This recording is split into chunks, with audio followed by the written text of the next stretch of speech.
Բարև ձեզ, Ստեփան Գրիգորյան YouTube-յան ալիքի մասնակիցներ։ Ողջունում եմ ձեզ բոլորիդ։ Այսօր մայիսի 28-ն է։ Դա առաջին հանրապետության օրն է, պաշտոնական օր, պաշտոնական տոն Հայաստանում։ Ողջունում եմ ձեզ բոլորիդ։ Առաջի հանրապետության հռչակման կապակցությամբ։ Այո, առաջի հանրապետությունը, որը ծնվեց 107 տարի առաջ, 1918 թվին, դիմացավ 2 տարի, մի քիչ ավելի շատ, 2 տարուց։ Բայց փայլուն օրինակ է, ինչի, նրան, որ երբ որ ազգը համախմբվում է, ամենադաժան թշնամու դեմ կարողանում է պայքարել, պաշտպանել հայրենիքը։ Ես հիմա այդ թեմային շատ չեմ խորանալու,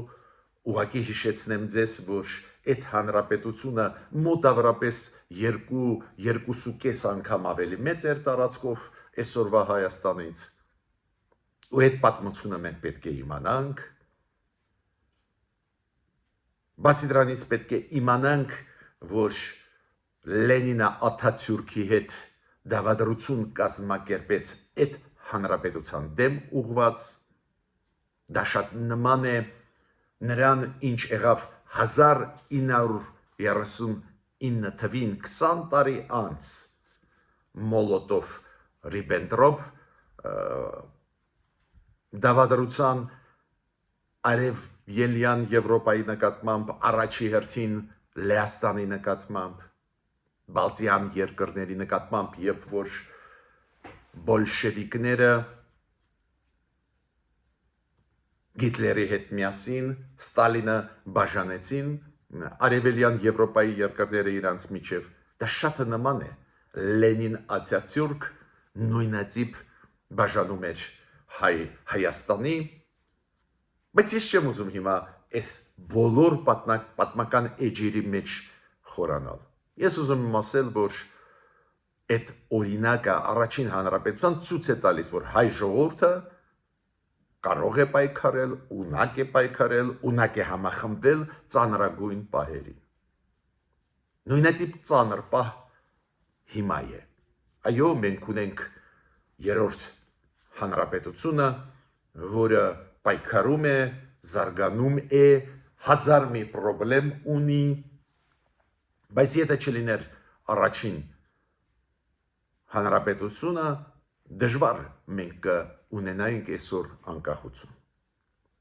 Ավելի ծանր կգնային զարգացումները։ Հիմա ինչն է կարևոր։ Պարզ է, բոլորիդ շնորհավորում եմ այդ օրվա կապակցությամբ մայիսի 28-ի։ Պարզ է, որ ճիշտ կլինի դասեր քաղել, բայց ուզում եմ այսօր նորություններ ձեզ ներկայացնել, դրական նորություններ, զարգացումներ աշխարհում, օրինակ շատ կարևոր է, որ մի շարք հարցերում իրոք Հայաստանը արեց ճիշտ եզրակացություններ։ Դուք գիտեք, որ Հայաստանի կառավարությունը այսօր փորձում է դիվերսիֆիկացնել իր անվտանգային համակարգերը,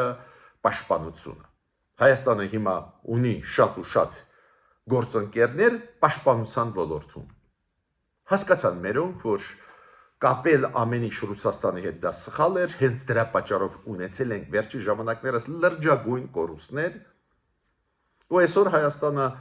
նույն ռազմատեխնիկական ոլորտում տարբեր երկրների հետ համագործակցում է։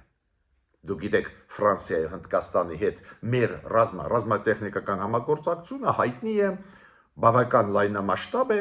մեծ գաղտնիք չի, բայց ուզում եմ ասել, էլի լրջագույն պետություններ կան, ում հետ հիմա Հայաստանը ռազմատեխնիկական ոլորտում համագործակցություն է։ Չեմ ասի այդ պետությունները ինֆորմացիան ստույգ է ինձ մոտ, չեմ ասի հասարակ պատճառով, այտենց էլ ռուսական ագենտուրան լծված է Հայաստանում, այտենց էլ ազդեցությունը Ադրբեջանի ռեգիոնում բավական լուրջ է, իրանք տարբեր ձևերով ստանում են ինֆորմացիա, չհեշտացնենք իրանց աշխատանքը։ Իրոք ողջունում եմ այն, որ կառավարությունը հասկանում է, որ դիվերսիֆիկացիան, պաշտպանության, անվտանգության ոլորտում պարտավոր է անցկացնել ավելի արագ։ Այն գիծը, որը նախկինները տանում էին, ամբողջ մեր անվտանգությունը 100%-ով կապում էին Ռուսաստանի հետ, ձախողվեց։ Դրա պատճառով 2020 թվականից ի վեր ունեցել ենք լրջագույն կորուստներ։ Ու գիտեք, իրոք շատ զարմանալի է լսել նախկին նախագաներին այս Սարդարապետի ճակատամարտի կապակցությամբ այդ իրանց պաթոսային ելույթներ, պայքար եւ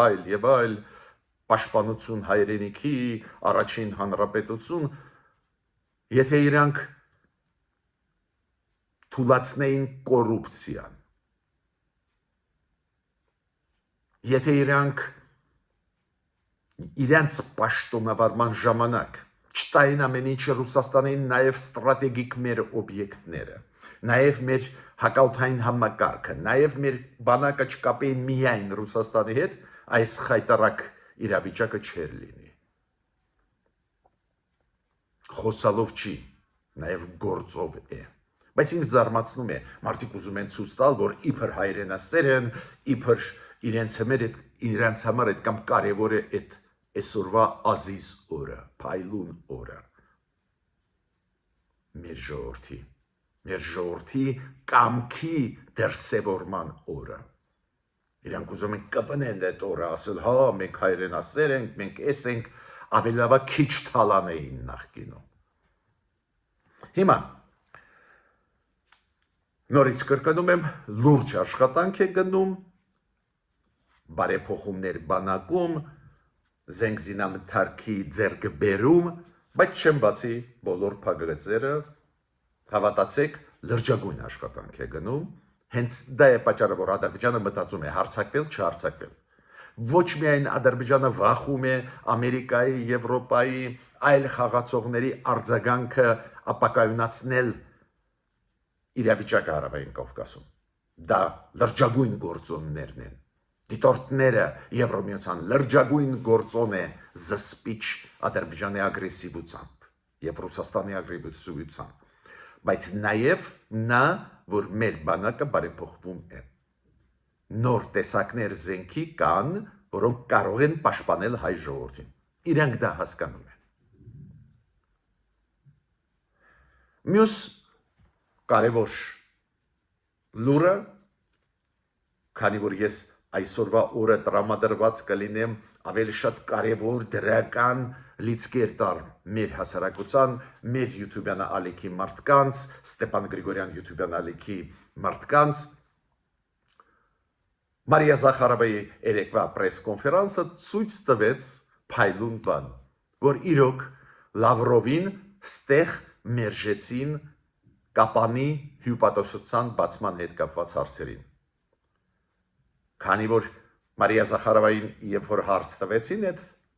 ինչ եղավ Կապանի հյուպատոսության հետ կապված, ինքը ասեց, դե այնտեղ խնդիրներ են, եթե ուզում եք դիմեք Հայաստանին։ Մեր կողմից մենք ասացինք, որ ուզում ենք բացել հյուպատոսությունը Կապանում։ Ակնհայտ է, այդ պատասխանից ակնհայտ է, մերոնք Լավրովին մերժեցին, Կապանում չի բացվի ռուսական հյուպատոսությունը։ Ես Մարիա Զախարովայի պատասխանից դա ընկալեցի։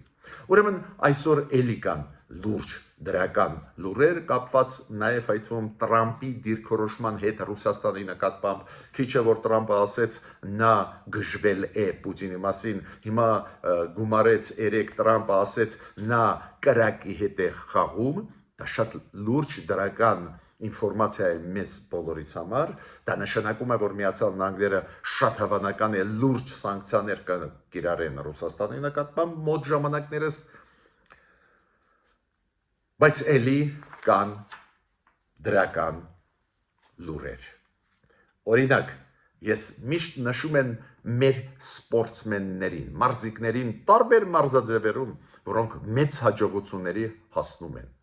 Մեր մարզիկները տարբեր ազգերի ներկայացուցիչներ են, մեր քաղաքացի, մեր սիրելի Հայաստանի Հանրապետության քաղաքացի լինում են մարզիկներ հայ ազգությամբ, եզդի, ռուս, ուկրաինացի, ասորի, հույներ, տարբեր մեր ազգերի ապրող մեր Հայաստանում մեր սիրելի քաղաքացիներ, այս անգամ Ալեքսանդրա Բիբիկինան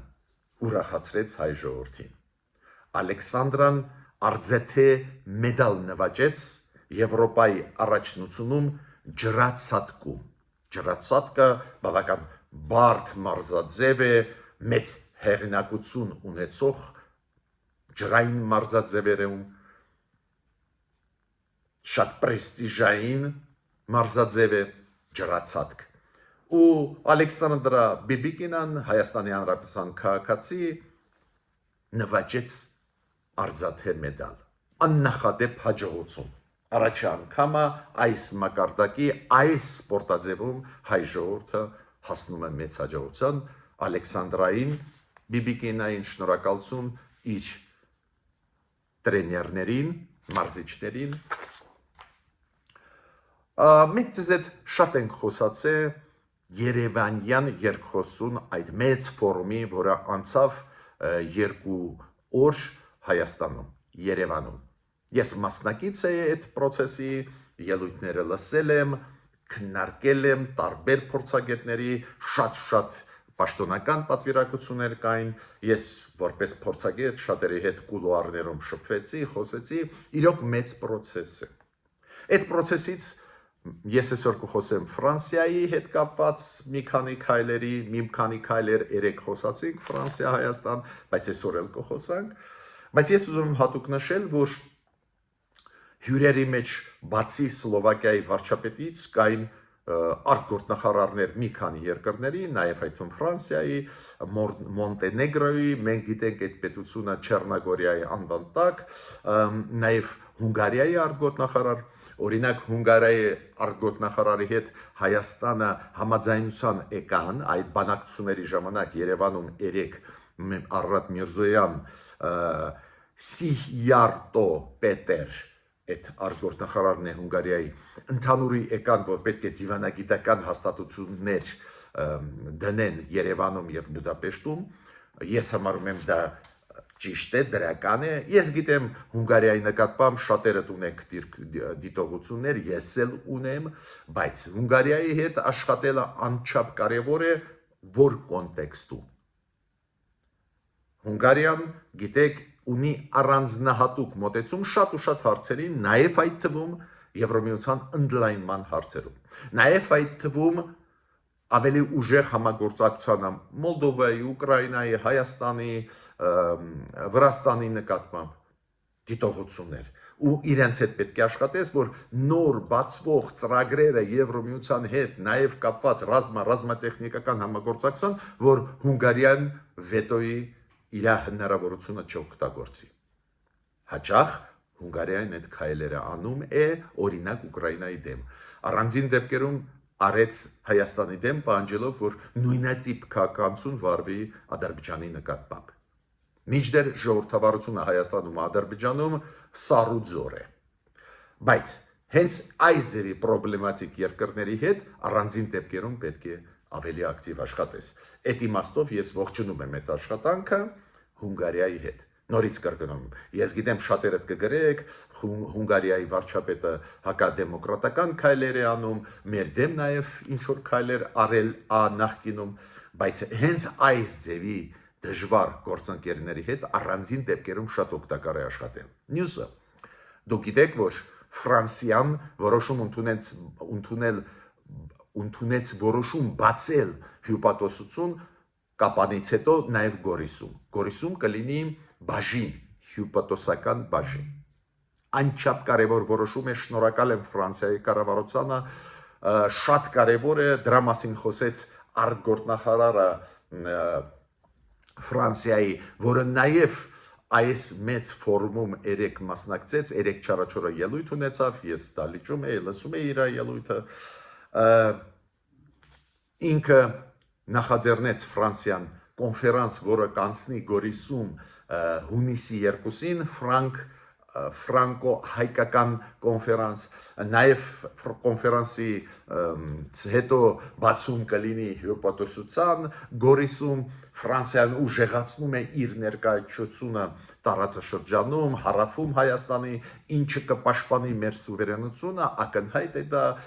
շանս է տալիս պաշտպանել։ Ֆրանսիայի արտգործնախարարը Արարատ Միրզոյանի հետ միասին բացում արեցին հուշաքարի Ծիծեռնակաբերդում, ում էր նվիրված այդ հուշաքարը։ Այն ադմիրալին Ֆրանսիայի նավատորմի ռազմական, որը փրկեց մուսալերցիներին։ Հիշում եք հերոսական պայքարը թուրքերի դեմ մուսալերցիների 4000 մուսալերցի փրկեց Ֆրանսիան ու այն ադմիրալը, որը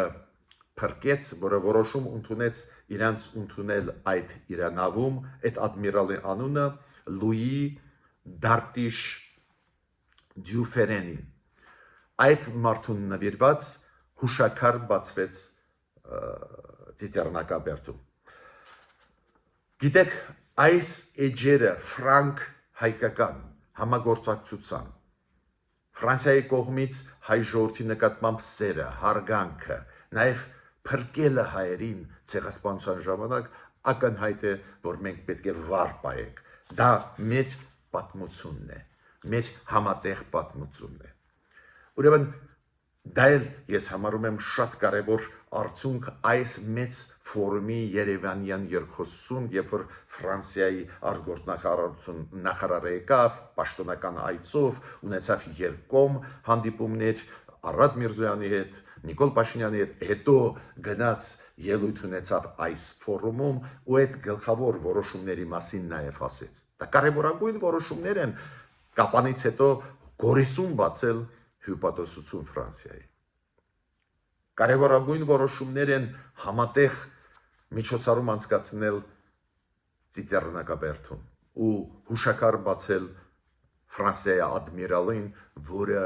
փրկեց 4000 հայ մուսալերցի հայ։ Իրանը շատ կարևոր առաջարկ արեց նաև Հայաստանին, որ Բանդարաբասի մոտ, դուք գիտեք, Բանդարաբասը այն քաղաքն է, որը շատ մոտ է այն նավահանգիստի, որը կլինի շատ կարևոր տեղ, որը միջոցով պետք է անցկացվել բեռները Հնդկաստանից Իրան, Իրանից ցամաքով Հայաստան, Հայաստանից ցամաքով Վրաստան, Վրաստանից ծովով Եվրոպա, օրինակ ես մի ուղղության մասին եմ ասում։ Ու Իրանը ասեց, որ մենք պատրաստ ենք մեր նավահանգիստում գտնվող մոտ Բանդարաբաս քաղաքի տալ նավահանգիստում տեղեր բարեկամ պետությունների համագործակցող Իրանի հետ։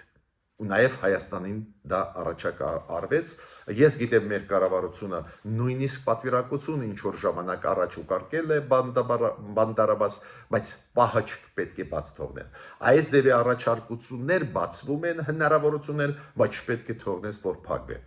Տրամպը գիտեք շատ կարևոր քայլ արեց Վրաստանի նկատմամբ։ Ես չեմ թաքցնում, որ ինձ շատ մտահոգում է, որ Վրաստանի քաղաքականությունը կառավարության այդպես է, որ վերջի ժամանակներս բավական սառեցին հարաբերությունները եւ Միացյալ Նահանգների եւ Եվրոպայի հետ։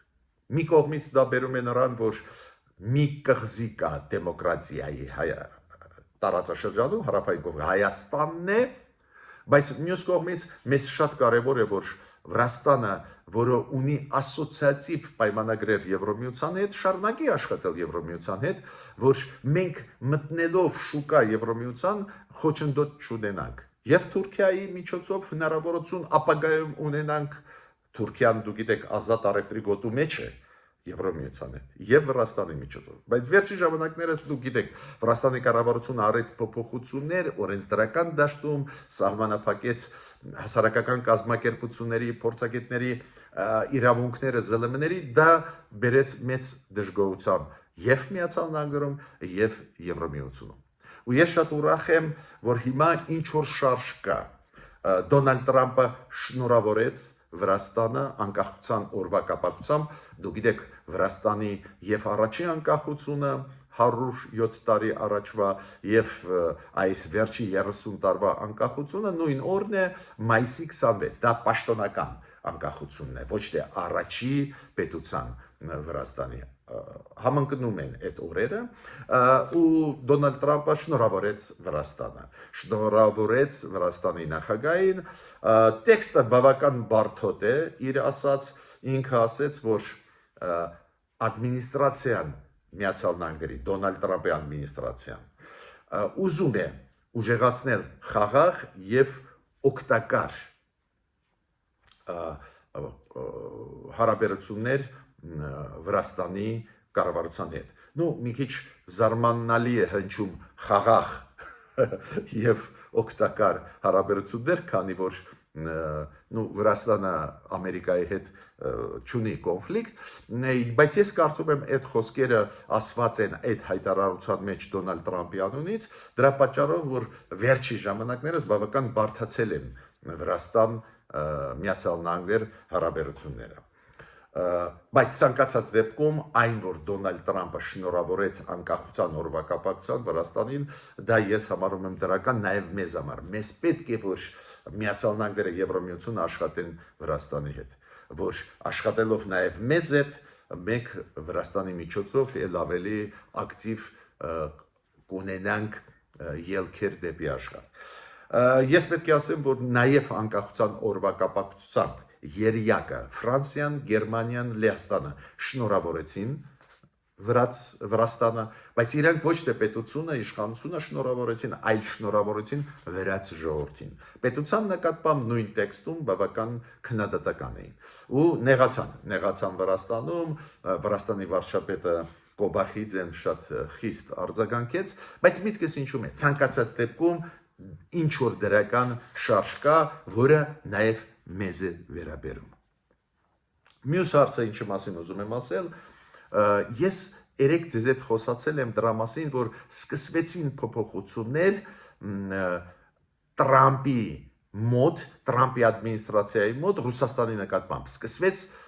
բացասական կարծիք ձևավորվել Տրամպի մոտ։ Շատ դա կարևոր է, քանի որ հենց Տրամպը, որ սկսեց խաղերի մեջ մտնել Պուտինի հետ, սկսեց Պուտինին դուրս բերել մեկուսացումից, բերեց նրան, որ Ռուսաստանը ավելի թափով սկսեց պատերազմել Ուկրաինայի դեմ։ Ռուսաստանը ուզում է ամբողջ Ուկրաինան գրավել։ Այդ միամիտ էլ Տրամպի մոտ, որ ինքը ասում էր, ես Ռուսաստանին այդ 4 շրջանը կտամ, խաղաղություն կլինի։ Պարզվեց Ռուսաստանը դա էլ չի ուզում։ Պատկերացնում եք լկտիությունը Պուտինի։ Ու Տրամպը երեք ասեց, որ նա լրիվ գժվել է Պուտինի մասին, դուք գիտեք լիդերների մոտ, առաջնորդների մոտ, պետությունների ընդունված չի այս ձևի վիրավորական խոսքերը, բայց Տրամպը ասեց, որ ինքը լրիվ գժվել է Պուտինը, ու այսօր ասեց, որ երեք ասեց, որ Պուտինը կրակի հետ է խաղում։ Մյուս նսեմացուցիչ նախադասություն։ Պեսկովը արձագանքեց, ասեց, որ մենք մեր անվտանգությունը ապահովելիս ոչ ոքի չենք լսի ու մեզ չեն հուզում Տրամպի հայտարարությունները ու մեզ չեն խաբի խաղաղ բանակցություններով Ուկրաինայի հետ, մենք մեր անվտանգությունը կպաշտպանենք։ Ես ինչու այդ հարցի վրա ձեր ուշադրություն դարձնում են, միանշանակ շատ դրական մեզ համար ինֆորմացիա է։ Ինչու մեզ շատ է պետք, որ Տրամպն էլ հասկանա ինչքան վտանգավոր է Պուտինը, քանի որ Պուտինը վտանգավոր է ոչ միայն Ուկրաինայի համար, վտանգավոր է նաև Մոլդովայի, Հայաստանի համար, Վրաստանի համար, այն երկրների համար, ովքեր ուզում են ուժեղացնել անկախությունը։ Պուտինը ուզում է վերականգնել սովետական միությունը, ուզում է վերականգնել ռուսական կայսերության տարածքները, չի թաքցնում, բաց է խոսում։ Ուրեմն շատ կարևոր է, որ Տրամպը հասկանա ինչ է կատարվում ու եվրոպացիների հետ ավելի ուժեղ դաշինք կազմի, ոնց էր Բայդենի ժամանակ, նախագահ Բայդենի ժամանակ։ Կարծես թե կամաց Տրամպը դա հասկանում է ու Տրամպի կոշտ հայտարարությունները, որ Ռուսաստանը լրջագույն սանկցիաների տակ է ընկնելու, կքանդենք Ռուսաստանը, դա դրական դրական մեսիջները։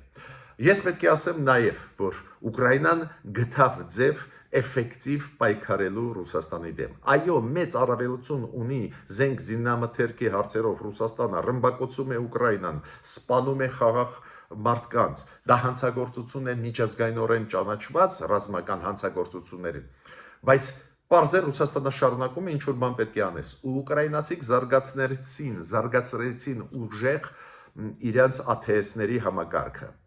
այդ դրոնները, ու այս դրոններով ուղղակի Ռուսաստանին ծանրագույն վիճակի մեջ է դնում։ Դուք գիտեք, Մոսկվայում գրեթե ամեն օր փակվում են аэроպորտները, բացվում են, հետո նորից փակվում են, իրենք քաոս են ստեղծում Ռուսաստանում, անընդհատ անօթային օթային անվտանգային համակարգերը, այդ ՊՎՕ կոչվածը, պրոտիվովոздушная оборона, հակաօթային համակարգերը Ռուսաստանի անընդհատ կրակում են ու մաշվում են, իրանց ռեսուրսները վատնում են, խփելով այդ փոքր դրոնները, բայց Ուկրաինան կարողացավ ձև գտնել, բավական լուրջ պայքար տանել Ռուսաստանի դեմ։ Հավասար չեն ուժերը, բայց կարողացավ։ Դուք գիտեք, որ Ֆրանսիան, Գերմանիան, Մեծ Բրիտանիան որոշում ընդունեցին ի պաշտոնե, որ Ուկրաինան կարող է օգտագործել հերահար հրթիռները հարվածելու Ռուսաստանի խորքերում օբյեկտները, միջև այդ արգելված էր։ Հիմա տրվեց։ Ռուսաստանը պարզ է շատ ցավոտ արձագանքեց դրան։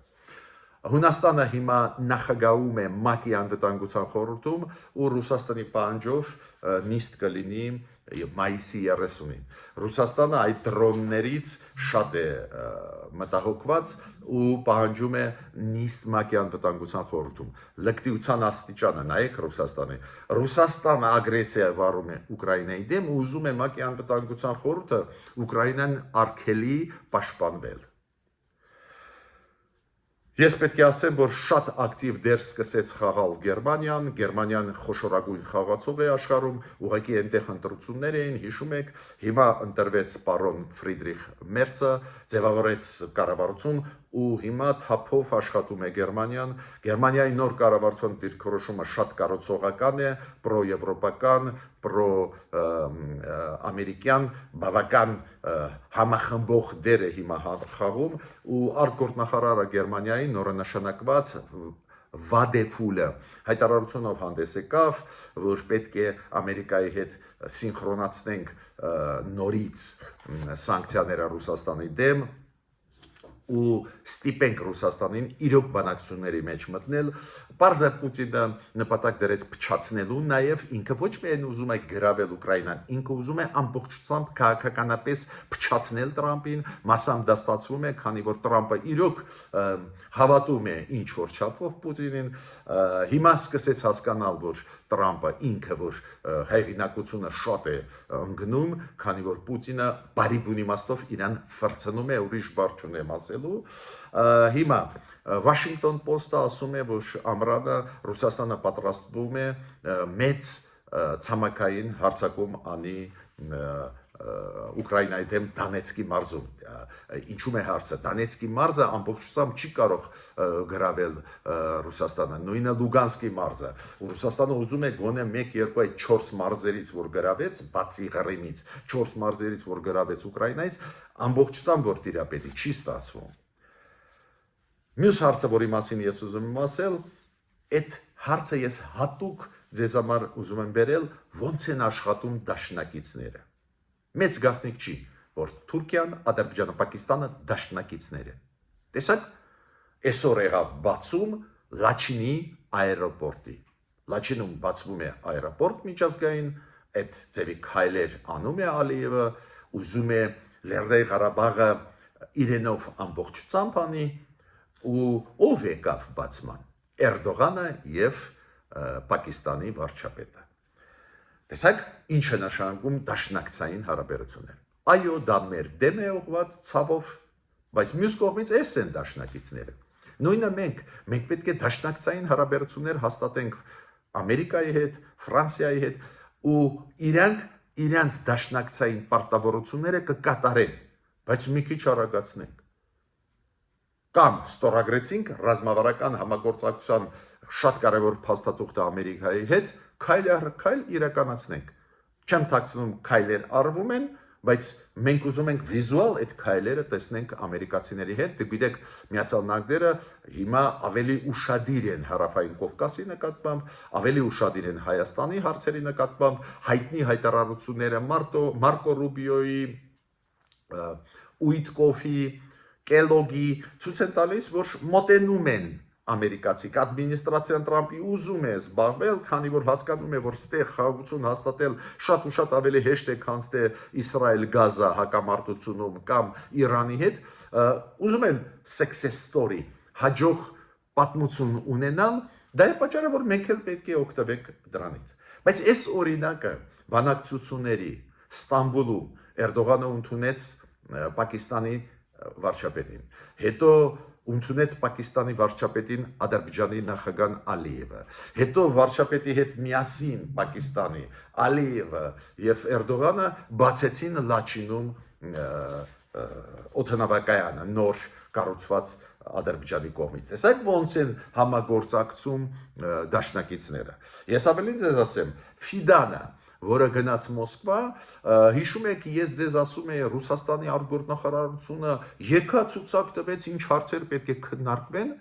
մեկ գաղտնիք ձեզ բացեմ, Ֆիդանը քննարկում էր միայն Հարավային Կովկասի հարցեր։ Զարմանալի չէ՞ բան է։ Կարծես թե օրակարգը Ռուսաստանը ասում է, չէ, էսա, ոչ, միայն։ Ու Ֆիդանը գնաց մենակ մեկ բան ասելու Ռուսաստանին, որ Ալիևը ճիշտ է Հարավային Կովկասում։ Ալիևի տարբերակը խաղաղության իրենց համար գլխավորն է։ Այդտենց են Ռուսաստանը Ալիևի կողմը։ Մենք գիտենք, այդ մեծ գաղտնիք չի, Լավրովը եկավ ստեղ Հայաստան, անտեսեց հայ ժողովրդին, չգնաց ցեղասպանության հուշահամալիր, ինչ որ անհեթեթ բաներ ասեց, Ֆրանսիայից զենք չառնեք, մենք էլ ձեզ զենք չենք տա, պարզ է, այդտենց էլ Ռուսաստանը Ադրբեջանի հետ։ Բայց Ֆիդանը գնաց ասելու, չէ, ախպեր, չես փոխի քո քաղաքականությունը, մենք էլ Ադրբեջանի հետ ենք։ Այսա դաշնակիցները։ Այո, դա մեր դեմ է, բայց պետք է գնահատենք ոնց են աշխատում դաշնակիցները, որ մենք էլ սովորում ենք։ Ես ձեզ պետք է ասեմ, որ մենք էլ սովորում ենք մեր դաշնակիցների հետ, Եվրոմիության հետ, Ֆրանսիայի հետ, Նիդերլանդների հետ, Գերմանիայի հետ, Ամերիկայի հետ, հիմա այս ձևի process-ներ գնում են։ Դաշնակցային հարաբերություններ պարտավոր ենք անցնել Հնդկաստանի հետ, էտել Պակիստանի դեմ կամ Պակիստանի հետ կապված այս վերջի լարվածությունը էլ ավելի է մոտիկացնում Հնդկաստանը Հայաստանի հետ։ Ուրեմն մենք պետք է այդ բոլոր բացվող հնարավորությունները օգտագործենք։ Գիտեք, Մարիա Զախարովան բրիֆինգի ժամանակ երեք, երբ որ հարցրեցին ոնց էր Լավրովի այցելությունը, Լավրովի դեմ ակցիաներ էին, նու պարզ է նորից իր ստերը փչեց, որ դա Հայաստանը չի, դա արևմուտքը փորձում է կտրել Ռուսաստանը Հայաստանից, մինչդեռ Ռուսաստանը իր քաղաքականությամբ կտրում է Հայաստանը Ռուսաստանից, Ռուսաստանն է մեղավոր։ Պատկերացնում եք, Հայաստան եկան այս Երևանյան երկխոսության շրջանակներում Հայաստան եկան 40-ից ավել երկրների պատվիրակությունները, եւ պաշտոնական, եւ փորձագետները, 40-ից ավել երկրներից։ Բոլորը առանց բացառության, պաշտոնական պատվիրակությունն է, աշխատանքային պատվիրակությունն է, պատվիրակությունը Պաղեստինից է, Արաբական Էմիրատներից է, պատվիրակությունը Եվրոպայից է, բոլորը գնացին հուշահամալիր ցեղասպանության։ Բոլորը բարձացան ծիծեռնակաբերդ, բոլորը առանց բացառության։ Եվրոպական պատվիրակությունն է, ամերիկյան պատվիրակությունն է, արաբական աշխարհի պատվիրակությունն է, Իրանի պատվիրակությունն է, բոլորը բարձացան։ Բացի Լավրովից, որը մի քանի օր առաջ մինչև այդ ֆորումը Երևանյան երկխոսության ֆորում 2 օր առաջ ստեղել ու չգնաց։ Դրանից վառ բաներ որն են։ Բայց գլխավորը ինչ հասկացա Մարիա Զախարովից ու բոլոր հայերին շնորհավորում եմ։ Մարիա Զախարովան խոստովանեց, որ Երևանում Լավրովին կապանի հյուպատոսության հետ կապված ոչ մի լավ բան չասեցին։ Ինքը ասեց, դե դիմեք հայկական կողմի, մենք պատրաստ ենք, բայց եւ այլ։ Լավ լուր է, բոլորի շնորհավորում եմ, որ խելոքանում ենք մենք կամաց, բայց խելոքանում ենք։ Ես ավարտեցի իմ այսօրվա ելույթը, մի անգամ էլ շնորհավորում եմ հայ ժողովրդին առաջի հանրապետության օրվա կապակցությամբ։ Մի շնորհ հանդիպումներ։